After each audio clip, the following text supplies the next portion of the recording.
మన స్టూడియోకి వచ్చినటువంటి దాదాపు 30 మంది బాధితులు ఉన్నారు. వాళ్ళందరి దగ్గర నుండి వాళ్ళు ఏం పెట్టుబడులు పెట్టారు, ఎందుకు పెట్టారు, దానికి సంబంధించిన ఆధారాలు ఏంటి, వాళ్ళు ఏ విధంగా నష్టపోయారు, ఇప్పుడు వాళ్ళకు మంగ్లీ కానీ వాళ్ళ తమ్ముడు కానీ మధు రమౌత్ అనే వ్యక్తి కానీ ఎలాంటి హామీ ఇస్తున్నారో లేదా వాళ్ళు ఎలా తప్పించుకుంటున్నారు అనేది బాధితుల మాటల్లోనే మనం స్పష్టంగా తెలుసుకునే ప్రయత్నం చేద్దాం. రండి. బాధితులంతా కూడా మన సిగ్నేచర్ స్టూడియోకి రావడం జరిగింది.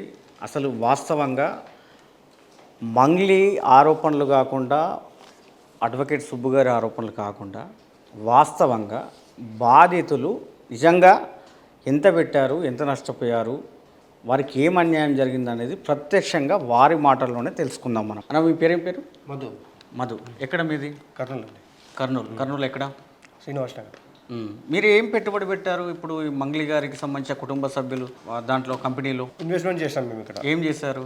అమౌంట్ అదే ఎంత చేశారు? 80 లక్షల వరకు చేసాం. 80 లక్షలు. 80 లక్షల వరకు. అంటే దేనికోసం చేశారు ఇన్వెస్ట్మెంట్? ల్యాండ్ ఇస్తారు, ప్లస్ రిటర్న్స్ ఇస్తారు.